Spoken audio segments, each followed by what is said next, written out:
नमस्कार. श्री स्वामी समर्थ. स्वामिनीज लाईफस्टाईलमध्ये तुम्हा सर्वांचं खूप खूप मनापासून स्वागत आहे. सकाळची वेळ आहे, त्याचबरोबर तुम्हा सर्वांना शुभ सकाळ.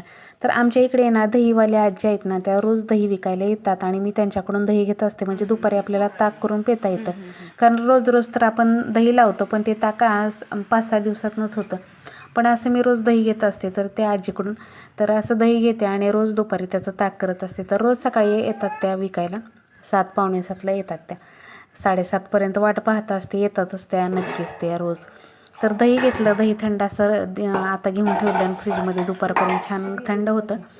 त्यानंतर इकडे चहा ठेवायला घेतलेला आहे. मस्त अशी धूप लावून दिली. घरामध्ये धूप लावली की खूप सुगंध असा मस्त पसरतो आणि घरामध्ये खूप प्रसन्न वाटतं. तर नेहमीचंच आहे माझं हे धूप लावणं, घरामध्ये घरभर सगळीकडे अशी धूप फिरवणं. त्यामुळे घरामध्ये नेहमी पॉझिटिव्ह वातावरण राहतं आणि सकाळ अशी सुंदर होते.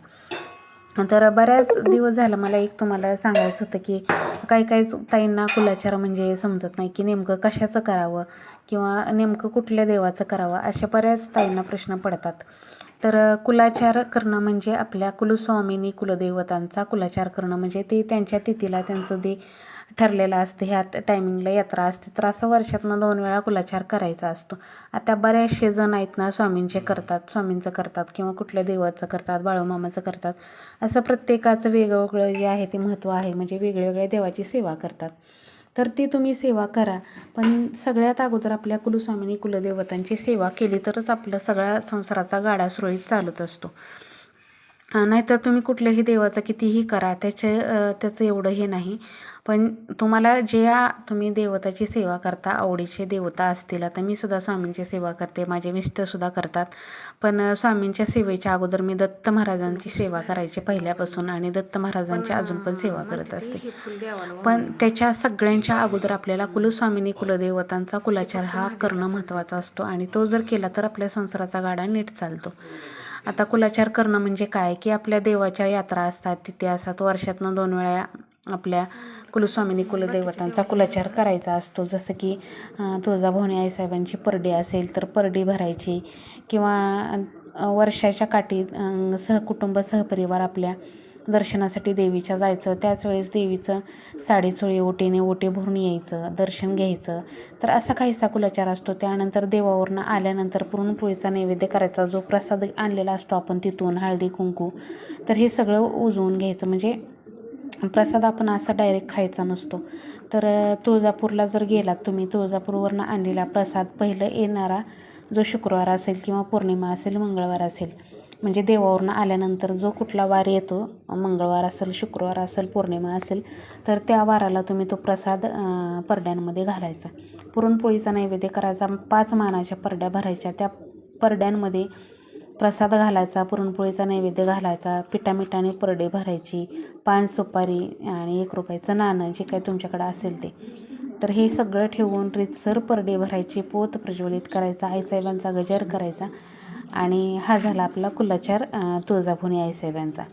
म्हणजे देवीला गेल्यानंतर हे सगळं करावं लागतं. देवावरनं आल्यानंतर प्रसाद घेऊन येतो ना ज्यावेळेस आपण, त्यावेळेस तिथे तर देवीची तुम्ही ओटी वगैरे भरायची, ते सगळं करायचं तिथं रीतसर. पण घरी आल्यानंतर हा कुलाचार करायचा असतो आपल्याला. त्यानंतर वर्षाच्या काठी देवीची यात्रा असते, तर देवीला जाणं होत नसेल तर घरीच तुम्ही सगळा कुलाचार करायचं. पुरणपोळीचा नैवेद्य, परत 5 परड्या भरायच्या मानाच्या, असं काहीचं असतं कुलाचार. तर हे सगळं रीतसर करायचं असतं. त्यामुळे आपल्या घरामध्ये नेहमी सुख, शांती, समाधान नांदतं. लेकराबाळांना चांगलं आयुष्य लागतं, चांगली बुद्धी मिळते. तर ही सगळे कुलाचार करणं महत्त्वाचं आहे. म्हणजेच कुलाचार म्हणजे आपल्या आईची बापाची सेवा करायचं सोडून तुम्ही काकीची, मावशीची, आत्याची, हे सगळ्याची सेवा करता. म्हणजेच काय की आपले बाकीच्या देवतांची सेवा करता. बाकीच्या देवतांची सुद्धा सेवा करायची आहे, पण सगळ्यात प्रथम आपल्या कुलस्वामिनी कुलदेवतांचं करायचं. त्यानंतर बाकीच्या आवडीचे देवता जे आहेत ना, तुम्ही तुमच्या आवडीनं सेवा करू शकताय. तर असं इकडे छान सुंदर अशी सकाळची माझी रांगोळी वगैरे काढून झाले आणि सकाळचं वातावरण बघू शकता, इतकं मस्त झालेलं आहे. पण हल्ली आहेत ना 7:30-8 वाजले की इतकं कडक ऊन पडतं की अक्षरशः असं वाटतं की 10 वाजलेत की काय. तर हे रोजचंच झालेलं आहे. आता गरमी खूप वाढलेली आहे आणि सकाळी मी मस्त अशी गाणी लावून देते, देवाचं काहीतरी लावून द्यायचं. तर हे तुळजाभवानी आईसाहेबांचं गाणं लागलं होतं, मला फार आवडतं हे. पण इथं कॉपीराईट येतं म्हणून मी काय ते गाणं म्यूट केलेलं आहे आणि तुम्हाला दाखवलेलं आहे. आता करायची होती मला देवाची पूजा. तर सर्वात अगोदर हे नारळ आहेत ना आपले देवघरातले, हे सगळे धुवून घ्यायचे. बापरे, एवढा उन्हाळा वाढलेला आहे ना, तर हे नारळ आहे ना रोजच्या रोज धुवावाच लागतो. नाही धुतलं की लगेच कोरडा पडतो, इतकं तर ऊन वाढले. आणि ह्या 4-5 दिवसात तर प्रचंड म्हणजे प्रचंड उन्हाळा वाढला आहे. इकडे तुळशीचा दिवा जो आहे तो जरा मी धुवायला काढला होता, त्यामुळे तिथंच ठेवला आहे किचनवरती. जरा थोडासा चिकट झाला होता. आणि बघू शकता हे 3 नारळ, हे 2 तांब्यातली आणि एक इथं कुंडीमध्ये ठेवलेला आहे तो एक. तर असे 3 नारळ उगवलेले आहेत. आपले 2 देव्हाऱ्यात आहेत आणि एक दुकानातला होता तो इथं कुंडीमध्ये आणून ठेवला मी. तर ह्या नारळाला आता मी कापड लावलेलं आहे बरेच दिवस झाला, तर छान मस्त थंड पडतो. आणि आता करून घेते देवाची पूजा. तर देवपूजा वगैरे सगळी करून झाली होती. देवांना फुलं आणली आणि मस्त अशी आता देवांना फुलं वाहून देवपूजा करून घेते. किती छान वाटतं बघा, सकाळी सकाळी घरामधलं वातावरण किती प्रसन्न होऊन जातं. आज रांगोळीमध्ये मस्त अशी कलरची रांगोळी काढली. असं अधूनमधून काहीतरी वेगळं केलं की छानच वाटतं. देवघरासमोर कधी कलरची रांगोळी नाही काढत मी, हळदी कुंकू टाकत असते फक्त. पण एखाद्या दिवशी मूड आला आणि वेळ असेल ना, तर मग मी असं काही जास्तीचं लवकर उठलं की होऊन जातं हे सगळं माझं. लवकर उठले की माझी देवपूजासुद्धा लवकर होऊन जाते. आणि बघू शकता आपलं फुलांनी गजबजलेलं देवघर आणि छान अशी केलेली माझी देवपूजा. तर देवपूजा झाल्यानंतर घरातलं एकदम वातावरण पॉझिटिव्ह होतं, प्रसन्न होतं आणि त्यामुळे दिवस खूप सुंदर जातो. इकडे बघू शकता छान असं मस्त आईसाहेबांची पूजा वगैरे सगळं झालेलं आहे. येता सांग देवाचं करायचं, त्यानंतर स्वयंपाकाला लागत असते मी. कधी कधी देवपूजा महाग पण राहते बरं का, रोजचं नियमाने होईलच असं नाही, आपल्या उठण्यावर अवलंबून असतं. जर मला थोडासा उठायला लेट झाला तर मग माझे स्वयंपाक अगोदर करून घेते आणि देवपूजा नंतर करते. कारण काय होतं, मिस्टरांना लवकर जायचं असतं, मला देवपूजेला फार वेळ लागतो. आणि देवपूजा कसं उठलं ना असे देव कशात तर घेऊन खंगाळले असं काही नसतं माझं. रितसर प्रॉपर एक देवांना आंघोळ घालत असते. त्यामुळे सगळं त्या एक देवांना आंघोळ घालायची, पुसायचं, गंध लावायचा, त्यानंतर हळदी कुंकू लावायचं. जे पुरुष देवता आहेत त्यांना जे दुसरं जे गंध आहेत ना ते लावायचे. तर असं काहीसं सगळं असतं, त्यामुळे पूजेला मला फार वेळ लागतो. इकडे स्वयंपाक करायला घेतलेला आहे. तर आज खूप दिवस झालं भोपळा आणला होता, 2-3 दिवस झालं, पण तो भोपळा काही करणंच झालं नव्हतं, दुधी भोपळा. तर हा दुधी भोपळा आमच्यांना आवडतो त्यामुळे करत असते. मला तर अजिबात आवडत नाही, मला पर्याय नाही पण केल्याशिवाय. तर जरा वेगळ्या पद्धतीनं करते मी, म्हणजे जरा थोडीशी चव यावी. उन्हाळ्यात काही जरी भाज्या कुठल्या जरी केल्या ना तर जेवणच करावं असं वाटत नाही दुपारच्या वेळेस. तर असं काहीचं करत असते. तिकडे बघू शकता मस्त अशी छान कांदा घातलेला आहे. कांद्याची फोडणी घातली, म्हणजे कांदा फोडणीला घालून, जिरे मोहरी फोडणीला घालून, त्याचबरोबर मुगाची भिजलेली डाळ आणि दुधी भोपळ्याची भाजी, त्याच्यामध्ये सगळे मसाले टाकून घेतले आणि एकजीव करून बिना पाणी टाकता अगोदर शिजवून घ्यायचं. पाण्याची शक्यता असल्या भाज्यांना गरज लागत नाही, तेलावरती भाजी केली तर खूपच चांगली होते. इकडं थोडंसं कोथिंबीर खोबरंसं वाटण टाकलं थोडंसं टाकलं होतं, लसूण कोथिंबीर आणि आलं लसूण खोबरं. तर आणि थोडंसं शेंगदाण्याचं कूट टाकलं. सकाळी मला स्वयंपाकाची खूप घाई असते कारण ह्यांना जायचं असतं, त्यामुळे मी पटकन भाजी करून घेतली. आणि पहिलं कधीही मी काय करते, सगळ्यात अगोदर चहा ज्या वेळेस ठेवते ना मी त्यावेळेस पीठ मळून घेते, त्यानंतर मग तुळशीला पाणी घालून येते, दारामध्ये रांगोळी काढते चहा ठेवल्यावर, आणि चहा प्यायच्या अगोदर पीठ पण मळून घेते. पीठ चांगलं भिजतं आणि त्यानंतर मग ज्यावेळेस स्वयंपाक करायला लागते ना तर त्यावेळेस मी पहिली भाजी टाकून घेते, भाजी टाकते आणि भाजी शिजेपर्यंत आपल्या चपात्या होतात.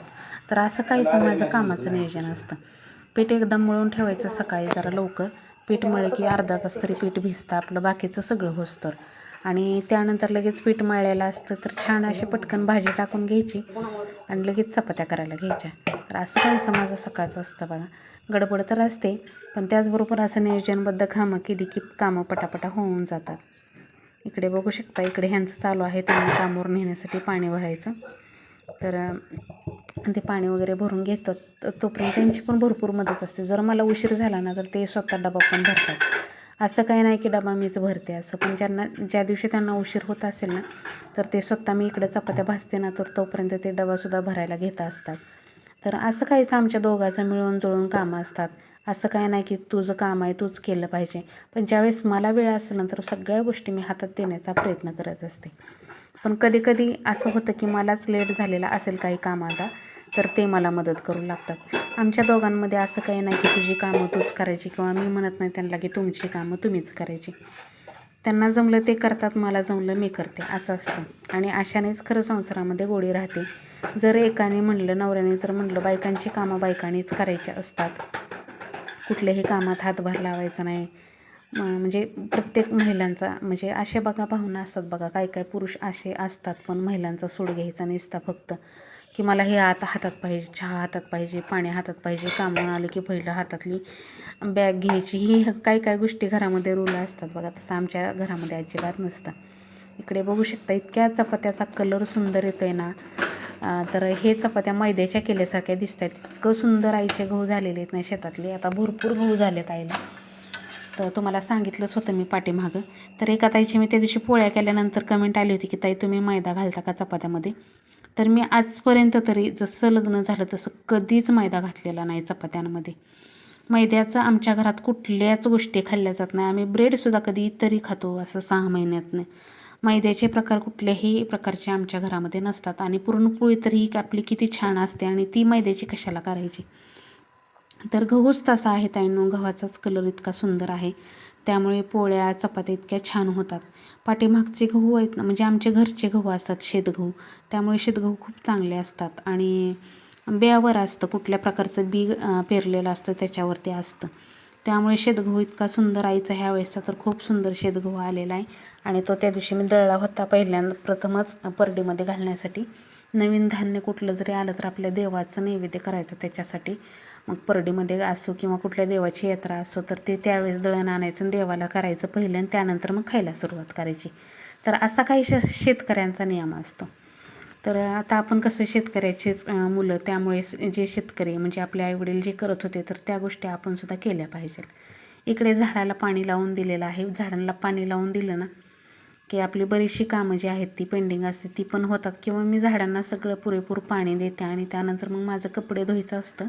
कपडे काही इथंच धुते मी, बाहेर कपडे धुवायचं केलेलं आहे ना तर तिथंच धुत असते. भांडी मात्र बेसिंगच्या तिथंच घासून घेते. तर असं काहीसं सकाळचं मस्त असं माझे कामाचे नियोजन असते. जी काय मी सकाळी घरामध्ये कामं करते तीच तुमच्याशी शेअर करत असते. धुणं भांडी तर प्रत्येकजणच करतात, त्यामुळे ते काही दाखवत नसते. मला पण नाही आवडत ते काहीतरी वाटतं. तर असं इकडे सगळं माझं काम झालं, म्हणजे काम म्हणजे काय पाणी मारायचं वगैरे झालं. झाडं तुम्हाला दाखवते जवळ. झाडांची एवढी गर्दी झालेली आहे ना. एवढं ऊन पडतं ना, आता इतकं ऊन आहे ना किंवा प्रचंड ऊन आहे, त्यामुळे रोजच्या रोज पाणी द्यावं लागतं. आता इथं आहे ना माझं कढीपत्त्याचं झाड लावलेलं आहे मी. तर मस्त असं इतीच्या वर आले, कारण माझं मोठं कढीपत्त्याचं झाड ह्या पत्र्याच्या शेडमुळं मला काढावं लागलं. खूप मोठं झालेलं होतं आणि आता कढीपत्त्याचं खूप वांज झाले, त्यामुळे मी इथं कढीपत्त्याचं मस्त असं झाड लावून दिले. इकडे बघू शकताय जास्वंदाचं फूल वरती एकच राहिलं, तोडायचं राहूनच गेलं. जाऊ दे. 2-3 फुलं बाकीची आलेली होती ती पण वाहिली. आणि ह्याला बघू शकता, ह्याला 5-6 फुलं आली होती आज. तर त्यातली एक स्वामींना ह्यांनी वाहिले, एक मी 2 मी देवांना घेतली. आणि बघू शकता एवढी अशी फुलं आपल्या बागेत अजूनसुद्धा आहेत. पांढरी फुलं मी जेवढी लागेल तेवढी तोडत असते, कारण हे झाड आहे ना भरलेलं पण छान दिसतं आणि भरपूर येतात फुलं त्याला. तर असा होता आजचा व्हिडिओ. कसा वाटला कमेंट करून सांगा. आवडला तर लाईक शेअर सबस्क्राईब